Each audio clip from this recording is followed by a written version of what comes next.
Hello, my dear friend, Amira Kelly here. In this session, I would love for us to talk about the conflicts we experience within ourselves between masculine energy, aggressive masculine energy, and feminine passive dependent energy, and how those conflicts are actually fueled by cultural prescriptions of what masculine energy should be, the embodiment of a man should be and shouldn't be. And same goes for a woman's behavior, the balance between the aggressive energy within a woman and the dependent leanings within a woman. And so the reason why I want us to look into this is because not only is it fascinating for us to study the psyche and to recognize how the psyche is being influenced by other lifetimes and also by cultural perceptions in this life, but also because this affects our bodies, the health in our bodies. And I'm specifically thinking of two conditions: ulcers in men and ovarian conditions in women. And so to begin with this discussion, I just want to state the obvious, something you and I know to be truth, and that is that our soul creates both male lifetimes and female lifetimes. A soul's development will be completely imbalanced unless it goes through the three variations of being a man, being a woman, and being a child. And the reason why a soul needs these experiences is because, for obvious reasons, the body of a man performs different functions than the body of a woman. And so there are many people who find themselves with leanings, emotional, energetic impulses and leanings that they judge as inappropriate. So for example, a masculine man, let's strike that, a man, a person in a male body recognizes with him the dependent leanings that are usually associated with feminine people in our society. And so, because the definition of a man that we culturally give to our man does not approve of those dependent leanings, right? What do we do with boys or with men who are more feminine in their energy? We call them sissies. Oh my God, I don't even want to go down the list of the ways we offend people when we sense within them feminine energy. Men, when the way we offend men when we sense within them feminine energy. And same goes culturally for women who are raised in families where their femininity was stressed upon them, where they were expected to behave in certain ways, and yet within them they were sensing these aggressive impulses for power, for action, for assertiveness. However, there's also the self-judgment that culturally such a woman shouldn't be empowered, shouldn't be aggressive, should be polite, should be gentle, should be agreeable, shouldn't create conflict, shouldn't be should. You hear me, right? And so these conflicts within our energy is what creates those conditions, those physical conditions. And there are many layers to me analyzing these conditions. That's why I'm teaching a full class on healing ovarian issues. I've spoken in other recordings on ulcers. So there's many layers, but I want you to focus with me in this discussion today on the conflict between the masculine and the feminine energy, and for us to see the whole thing in a whole new way. And so the recognition that a soul is not fully cannot fully develop without having created male, female, and child lives is really the starting point for us, because we understand then that when we have a woman who has ovarian issues,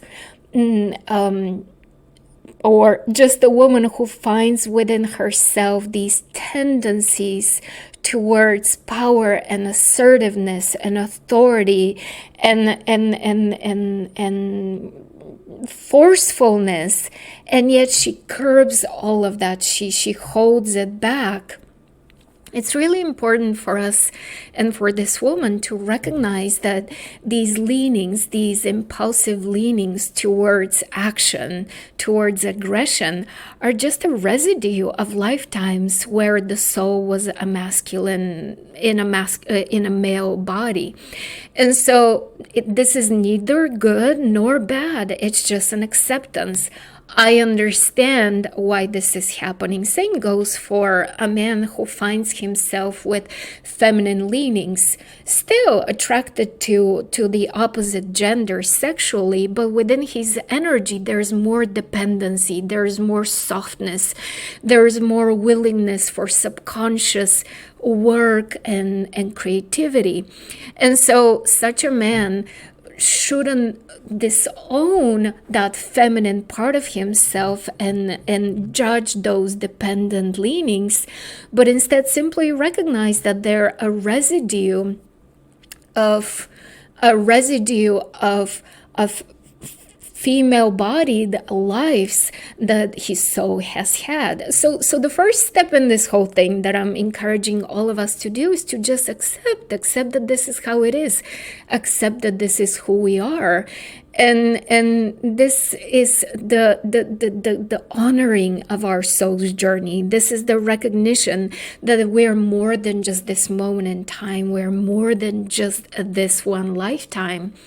And so here we are having this recognition. And then the next step for us to do is to recognize that both feminine and masculine energies exist in every person. A woman is not supposed to only be a feminine energy being. A man is not only supposed to be a masculine energy being. We have both in us. We're like that symbol, yin and yang. The white within us has a black dot, and the black within us has a white dot. And both the black and the white are like half of the wholeness of who we are. So this yin and yang symbol is who we really are. We're composed of both feminine and masculine energies. And so it's really important for us to recognize that the dependent feminine energy is actually the beginning of creativity. The dependent feminine energy is where creativity rises. This is really our soul, our psyche, our heart, our mind being introspective and dipping into the ocean of consciousness, right? The ocean of all that is, the quantum field of all potentials.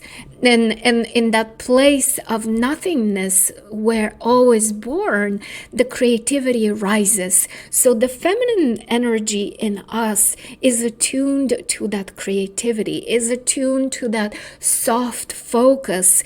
A very good way to think about it is literally being on the beach, and that feminine energy is the one that dives into the ocean and can very easily get lost out there. It's a big ocean. There's so much to experience, so much richness, so much depth. The potential is endless. There's really the potentials that can be created and experienced are endless. That's creativity. And so do you see how feminine energy on its own needs the masculine, because aggressive energy is actually the termination of this passive creativity. In other words, back to our ocean analogy, the masculine energy is the one that is standing on the beach and with a life raft or whatever device you want to imagine, it pulls back the feminine to the beach and says, this is where we land. Tell me, what did you create? Tell me, what did you figure out? Tell me what you learned, and bring it right here, right now, and give it to me so that I bring it into the external world of matter. So the aggressive energy needs the feminine energy, because the aggressive masculine energy is what stops and terminates that passive creativity and then puts it out into the world. And so it's really wonderful to recognize that we can use both energies. And my encouragement to you is to not distort your soul's journey. Don't put distortive definitions based on sexual gender and sexual roles that we have in this society to limit how you use your energy, so that you don't call your dependency weakness, because your dependency is not a weakness. Your dependency is your creativity. Your softer focus, your softer feminine energy is your creativity. It is not a weakness for a masculine man. In fact, that dependent soft focus is what allows for men to relate to women, because that part within them, the soft feminine energy, softens the aggression. Have you noticed that masculine men are very attracted to feminine women, because there's that hunger for the balance. Same goes for masculine energy women. Their hunger is for the dependency, for the softer energy that they perceive in men, so that the two are balanced, right? And so neither is good nor bad.